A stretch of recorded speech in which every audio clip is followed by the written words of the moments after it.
respected representatives of the Universal Peace Federation's Peace Kingdom Corps for God's Kingdom of Cheonilguk, ladies and gentlemen.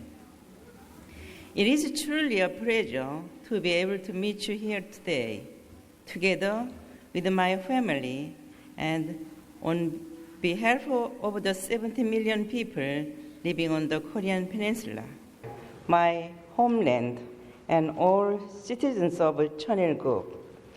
I extend my heartfelt welcome to you all. I wish to express my deep appreciation to the United States of America, and especially to its veterans, for the sacrifice you made during the Korean War, upholding the founding ideals of the United Nations and the noble cause of world peace. Knowing God's will, I convey my heartfelt gratitude.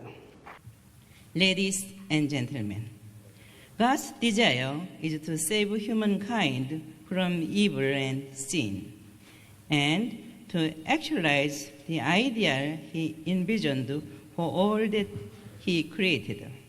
From the viewpoint of God's providential plan, the Korean War was not a simple war involving one country. It was a historic, righteous war that played a decisive role in bringing God's providence to fruition. This understanding will become an important principle and tradition for the able UN. Due to constraints of time, I cannot explain in detail today the profound providential plan God has had for my husband's mission and for the Korean Peninsula. I will therefore speak about some aspects of God's providence dealing with the Pacific Rim era that my husband, Reverend Dr. Sun Myung Moon, and I have recently announced. Distinguished guests, my husband and I declared this year, 2007, the seventh year of Cheonilguk, a jubilee year in God's providence. God has greatly blessed this holy year. It is a jubilee year, the likes of which God and humankind have never experienced in thousands of years of history. God's heart has been in pain throughout history because humanity has been confined under Satan's dominion. Humanity had endured oppression under the sovereignty of evil throughout the era before the coming of heaven. The time has finally come to an end. From this year on, the gates are opened wide to the revolutionary era after the coming of heaven, ushering in the time of a new sovereignty of goodness in which humanity can serve and attend God as the central being. Without your being aware of it, heaven's providence has been expanding in extraordinary ways. Now, ambassadors for peace in 185 nations, numbering in the tens of thousands, have received my husband's teachings and are working day and night in response to a special decree from God.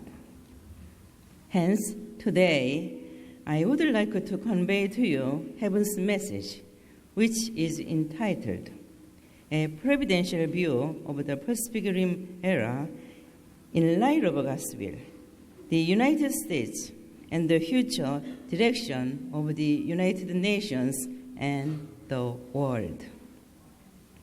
It is a declaration of God's plan for His dispensation and the direction humanity should take. Ladies and gentlemen, If you carefully examine the progress of history, you will undoubtedly discover God's plan and sense His presence as He tirelessly worked behind the scenes. Consider the history of civilization, which began centering on 4 of the world's great rivers. We are familiar with the Egyptian civilization that flourished along the Nile River, the Mesopotamian civilization between the Tigris and Euphrates rivers, the Harappan civilization on the Indus River, and early Chinese civilization around the Yellow River. The center of civilization shifted over time over the shores of the Mediterranean Sea, where the Mediterranean Peninsula civilizations flourished in Greece and Rome.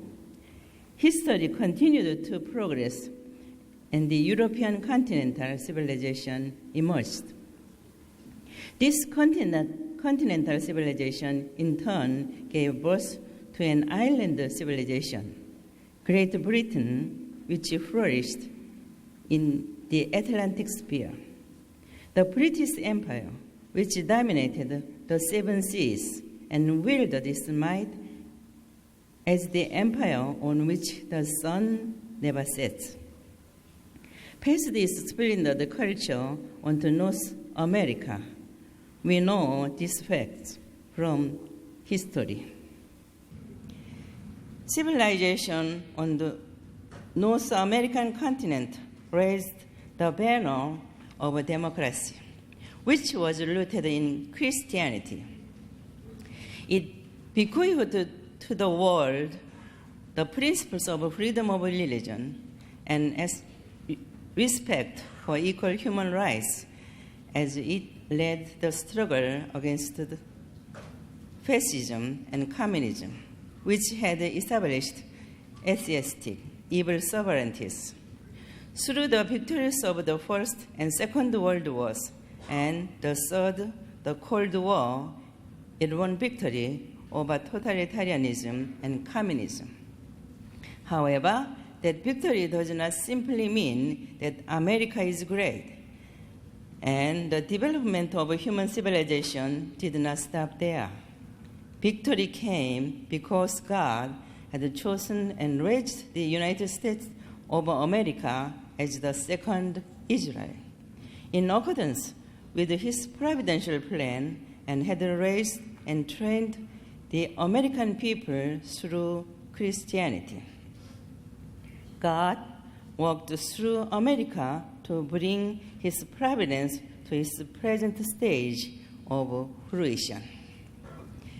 Ladies and gentlemen, the present time marks an important milestone in the development of civilization.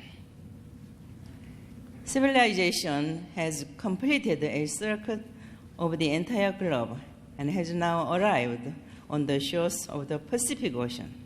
History's course has come to the point on the God's providence where it must be concluded in the Pacific Rim region. No force can stop God's providence now, though there were both victorious and defeats during the course of indemnity under the evil sovereignty in the era before heaven. Now, nothing can prevent the rise of the Pacific Rim era. Herein lies the special reason that heavens declared this a Jubilee year.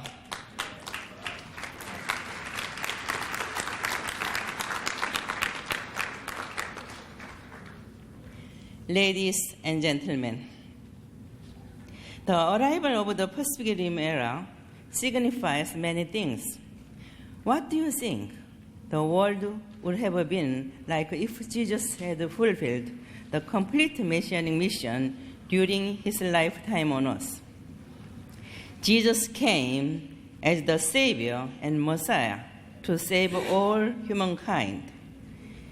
He did not come just to save the people of Israel, a small nation located on a corner of the Mediterranean Sea. At that time, Rome, based at the center of the Mediterranean, was the center of human civilization. Rome was ready to rule the seas. Heaven honestly wished for Jesus to first teach and transform Rome and then rule over her. Heaven was eager for a civilization that could bring salvation to all humanity by employing Rome's strength. Yet, Jesus was cruelly put to death on the cross, as we know all too well through the biblical record.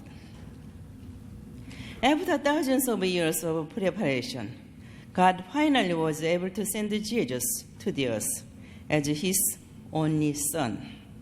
There is no way to fathom God's heart as he anxiously watched Jesus' each and every action. Jesus' death was a tragedy that broke God's heart. It brought to him anguish, even more extreme than the time when Adam and Eve, whom he created as the first ancestors of humankind, were lost from the Garden of Eden due to the fall. During the 2,000 years since the cross, God, in the background of history, has worked suffering past that is beyond human imagination through his cause. Through this cause, he prepared the United States of America to serve as the nation of the second Israel. As a Christian nation that included Catholicism and Protestantism, as well as the Orthodox world, the United States' mission is to bring harmony and unity to Christianity as soon as possible, and in the 21st century to fulfill the responsibility that had been the Roman Empire's, but which was not realized in Jesus' time. On America's shoulders rests the responsibility within God's providence to bring harmony and oneness among the world's 6.5 billion people and to expedite the creation of a peaceful, ideal world. These are not simply the words of Reverend Moon. This is heaven's decree.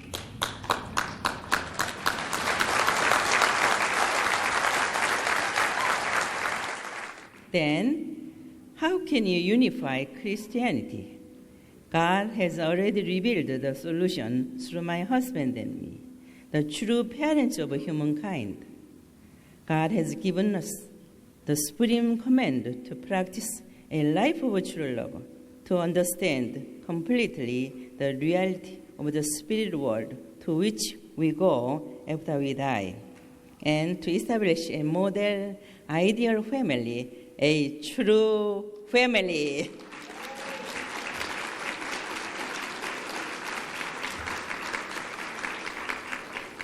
Then, what kind of love is true love? And what kind of family is a true family?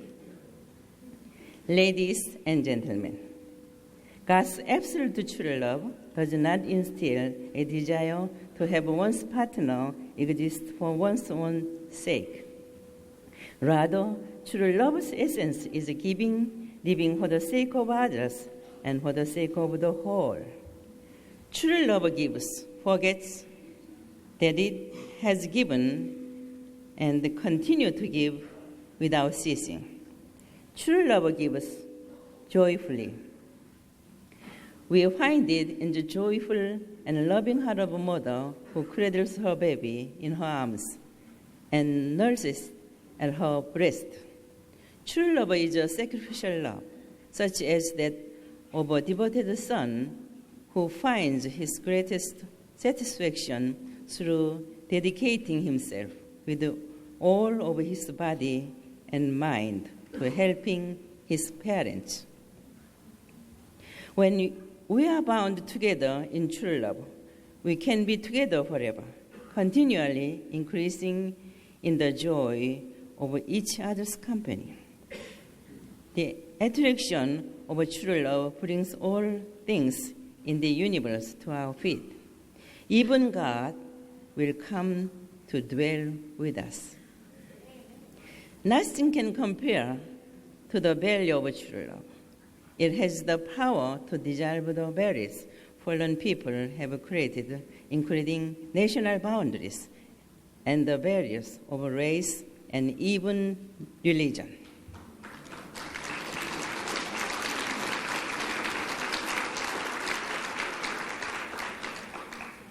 The main attributes of God's absolute true love are that it is absolute, unique, unchanging, and eternal. Therefore, whoever practices true love will live with God, share His happiness, and enjoy the right to participate as an equal in His work. Therefore, a life lived for the sake of others, a life of true love, is the absolute precondition for entering the kingdom of heaven. Thank you. This is the new way of life. In a family where its members live peacefully, centering on God, it is the ideal model of peace for all creation. The path is now wide open for humanity to establish true families. God's true family established the pattern for people to live for the sake of others. The warm environment of oneness based on true love and respect between true parents and true children, mutual fidelity and true love between true husband and wife, and trust and mutual reliance among siblings is the manifestation of the model true family.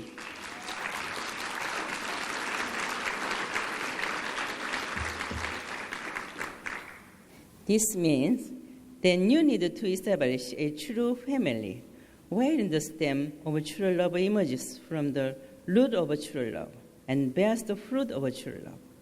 In this manner, the three generations of true grandparents, true parents, and true children should live together as one family and serve the eternal God.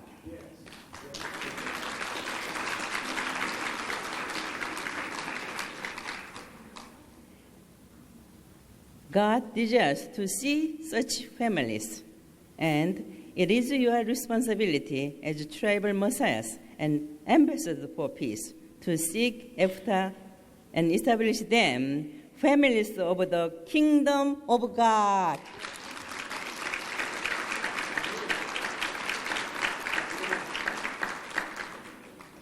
You should form families that God will miss and yearn to return to after He has been away.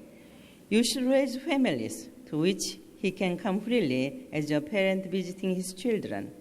This is what it means to live in service to God. In such a family, God is the subject partner of your conscience acting vertically. Following God as your vertical subject partner, your mind stands in the position of the vertical subject partner of your body, bringing your mind and body into unity. Then we can perfect the four realms of love and heart: parental love, conjugal love, children's love, and siblings' love. In this way, the family connects above and below, front and rear, and left and right, and thus revolves in a spherical motion. This leads to God's everlasting model, ideal families and nations, and His peace kingdom.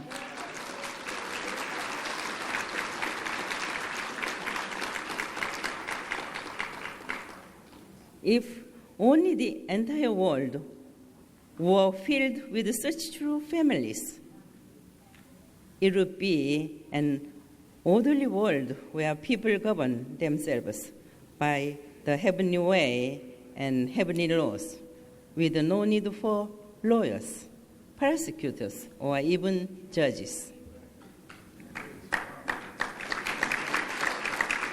Thank you. Peace-loving leaders. Among the 6.5 billion people on the earth today, almost 5 billion are our neighbors, relatives, and brothers and sisters belonging to the Pacific Rim region. In other words, many of our fellow human beings share the same root as the spear of the Mongolian peoples. There is nothing we cannot do if we receive the marriage blessing and pull together centering on God's ideal for peace. The future of humanity is in our hands.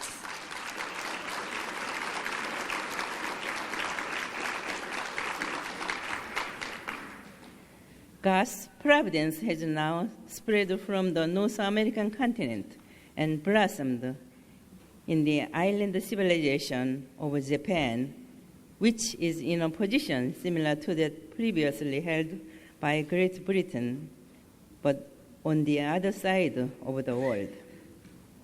It is now about to fulfill its destiny by reaching fruition on the Korean Peninsula, the homeland of the true parents who have emerged on the earth as the savior of humanity and returning Messiah. The Korean Peninsula stands in a position similar to that of Rome in Jesus' time. The current conflict on the Korean Peninsula transcends religion and politics, which have the mission of resolving the world's problems.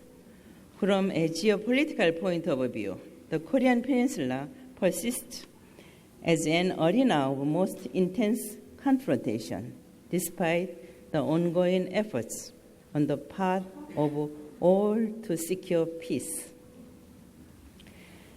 The principles of restoration through indemnity make it inevitable that civilization will bear fruit in the Pacific Rim region, centered on the Korean Peninsula. Fortunately, during the Korean War, the UN forces, led by the United States, were mobilized to the peninsula, yet they did not recover the homeland and hometown of God's desire as they should have, according to God's will. And they left the job half done. As a result, global conflict and strife emerged, soon to be called the Cold War.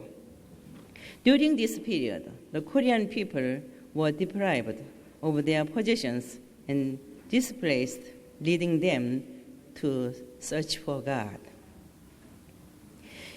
In order to restore this through indemnity, Reverend Moon and I established the Universal Peace Federation.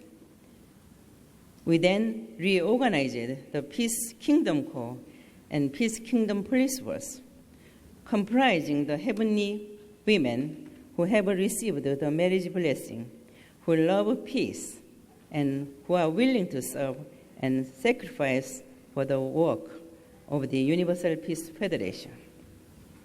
We have taken the lead in educating those involved with these organizations. These peace organizations stand in the forefront for actualizing a world of peace centering on God. They will create the peaceful, ideal world that God desires.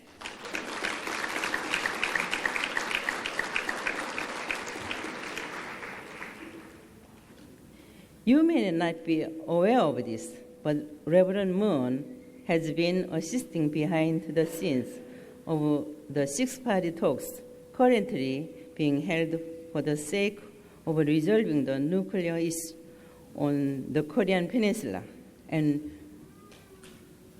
reconciling democratic nations with communist nations.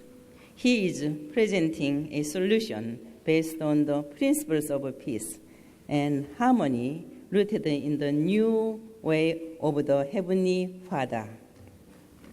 At such intense time, what exactly should be the role of America and the United Nations, Hawaii in the Pacific and Norfolk on the Atlantic Bridge, east and west, link north and south, and represent the Atlantic and Pacific Oceans and all the great oceans of the world.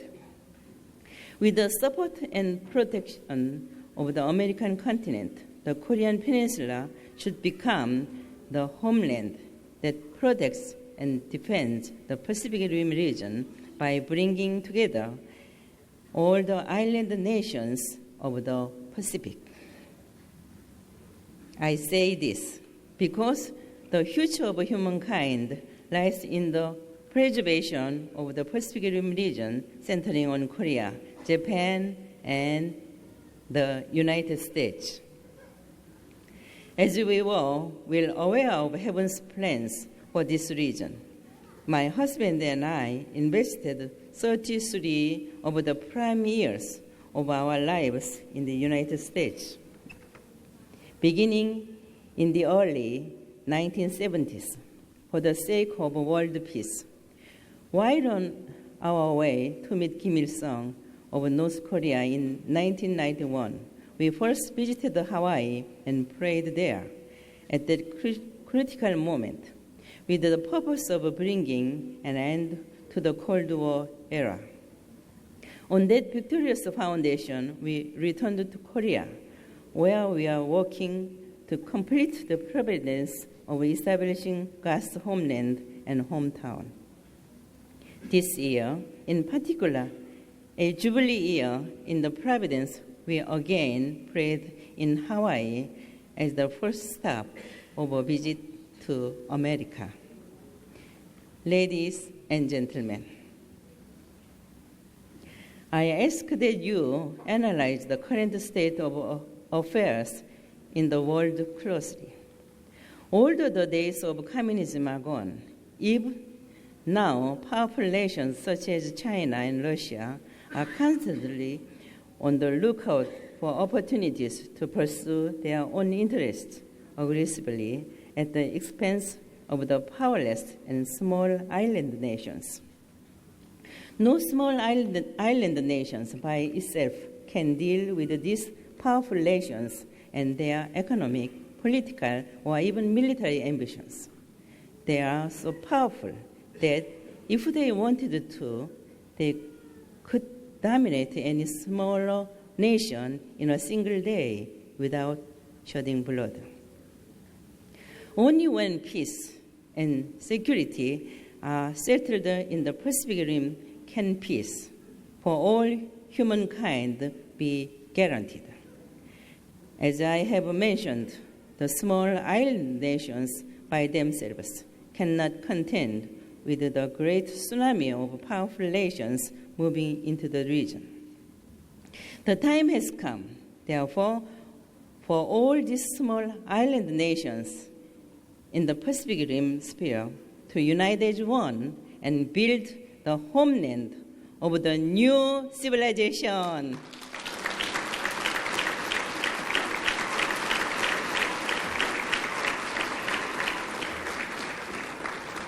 The small island nations dispersed in both the northern and southern regions of the Pacific on either side of the equator, as well as Japan, Taiwan, the Philippines, Indonesia, the Solomon Islands, Australia, New Zealand, and other countries, should become as one country, forming a union to sustain peace throughout the Pacific Rim civilization.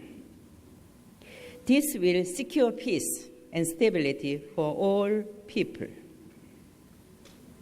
What I am saying to you is that you have the responsibility to protect and save the oceanic realm, which is a lifeline upon which humanity's future depends from the environmental destruction and conflict. They are worsening by the day. and to shield his natural resources for the sake of peace in the future. Distinguished guests, my husband and I have surmounted and triumphed over a course of inexpressible